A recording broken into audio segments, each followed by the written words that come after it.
여러분 알고 있죠? 사무엘상 1장의 내용이 한나의 간절한 기도의 내용이잖아요. 아마 여러분들은 이미 결론을 예상을 했을 것이에요.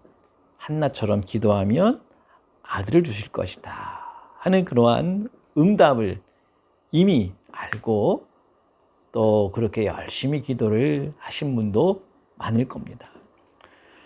그런데 하나님께서 이렇게 응답해 주지 않는 가정은 기도를 안 했을까요? 아니면 믿음이 없는 것이었을까요? 제가 알고 있는 목사님 중에 아이가 없어서 수년 동안 사무엘상 1장을 아침마다 묵상하면서 간절히 아이를 달라고 기도했던 목사님이 계셔요. 그 목사님은 한참 기도하다가 수년이 지난 후에 가슴으로 낳은 딸을 얻었다라는 그러한 간증을 하셨습니다. 한나가 임신하지 못한 이유를 성경은 분명히 이야기를 해주고 있어요. 하나님이 한나를 임신하지 못하게 하셨다 했습니다. 분명 하나님께서 그렇게 한 것인데 사람들은 그것을 가지고 당사자에게 어떤 하나님 앞에서 풀지 못한 문제가 있는 것처럼 아주 가혹하게 이야기하시는 분들이 있어요. 오죽하면 아이가 없을까? 혹시 이런 아주 뼈 아픈 얘기를 들어보신 식구들 혹시 있을지 모르겠어요. 기도 안 해서 그런 거야. 하나님과 뭔가 문제가 있어. 그런데 여러분, 우리 사람은 재판관이 아니잖아요. 이렇게 기도하면 어떨까요? 어려운 상황 가운데 빠져 있는 성도들을 볼 때마다 집사님, 아침에 기도하는데 집사님이 생각이 나서 생각하면 할수록 눈물이 나더라고. 잘 될 것 같아. 자식이 내 마음대로 되는 것은 아니잖아. 그러면서 전화 한 통화를 통해서 위로하고 격려한다면 얼마나 큰 힘이 될까요? 그런데 본문의 내용을 살펴보면 놀라운 기도의 비밀이 숨겨져 있어요. 매년마다 한나가 여호와의 집으로 올라갔다고 그랬습니다. 수년간 기도하다가 자신에게 아이를 허락하지 않으시고 그러면서 그 고통 때문에 기도하게 하신 이유를 깨달은 겁니다. 한나가 무엇을 보았습니까? 매년 기도하러 올라가다가 그 제사장의 아들 홈리와 비느하스의 타락한 모습을 보았습니다. 제사를 멸시하고 수종드는 여인과 동침까지 했습니다. 제사장 엘리가 나이가 들어서 눈이 흐려지고 영적인 분별력이 흐려지는 것을 한나가 보았습니다. 얼마나 흐렸는지 기도하는 것과 술 마시는 것을 구분도 못했습니다. 한나는 당시에 영적인 현실, 또 제사장의 현실, 또 한나의 자기의 그 불임이 당시 영적으로 열매를 맺지 못하는 사사시대의 말기에 어두운 현실이 마치 자신의 불임과도 같은 상태임을 깨닫게 된 것입니다. 아마도 한나는 아들을 얻어서 문제 해결을 통해서 나의 상처도 치유받고 또 분이냐 때문에 받았던 구겨진 자존심을 세우고 싶었고, 그런데 한나의 모습을 보세요.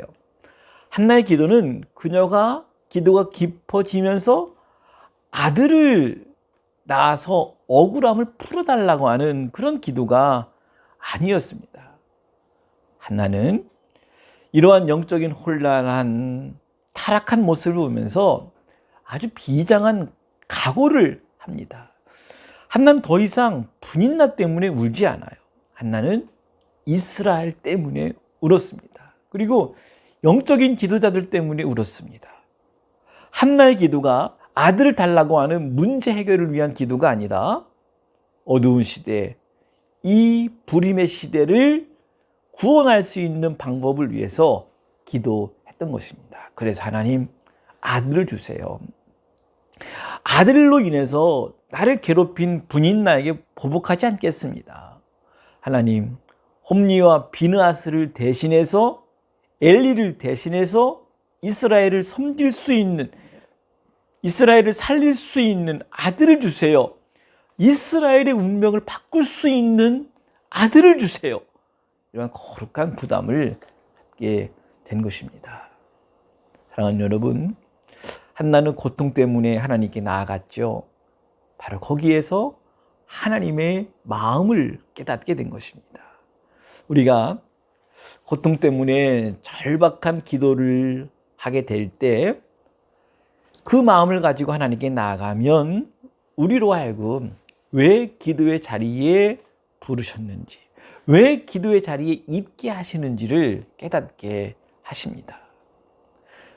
분인나가 고통을 주지 않았더라면 한나는 그저 평범한 인생으로 마무리를 했을 것입니다. 그러나 그 고통으로 인해서 하나님 아버지의 마음을 보게 되었고, 하나님 나라의 아주 중요한 구원의 이야기의 주인공처럼 멋지게 아름답게 쓰임받는 여인이 될 수가 있었습니다.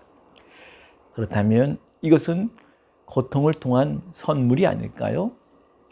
우리 앞에 있는 문제, 또 그 때문에 생긴 고통, 이것은 분명히 우리가 평범한 눈으로 볼 수 없었던 신비한, 또 감추어진 그러한 하나님의 마음, 하나님의 뜻이 있는 하나님의 선물일 수 있습니다.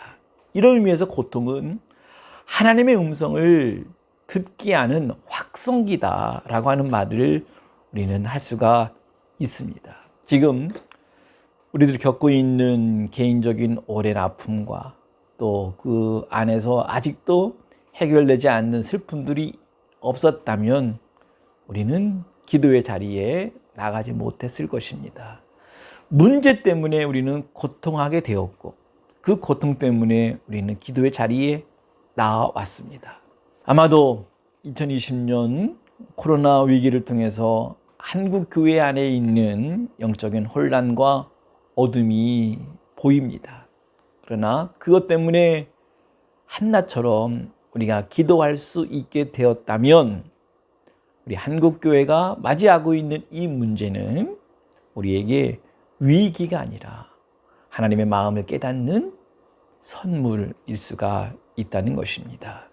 사랑하는 성도 여러분, 사무엘서는 이스라엘에게 새로운 시작을 알리는 하나님의 대하 드라마입니다. 하나님의 구원 역사가 에브라임 지파에 속한 아주 평범하지만 신실한 엘가나 집안 이야기로 시작하고 있고, 그리고 이스라엘의 역사에 한 획을 그을 수 있는 그 인물이 절박한 한 여인의 눈물 어린 기도를 통해서 시작되었다고 하는 것, 참 놀라운 일 아닙니까? 저와 여러분, 이번 한 주간 동안 우리의 모습들을 들여다보면서 이 모습이 우리의 민족의 모습이 아닌가, 우리의 교회의 모습이 아닌가. 그렇다면 하나님, 나에게 그 아들을 주셔서 이 민족을 살릴 수 있는 하나님의 쓰임받는 일꾼을 주십시오 라는 간절한 심정을 가지고 우리가 기도할 때에 하나님께서 놀랍게 역사하시고 우리에게 은혜 주실 줄로 믿습니다.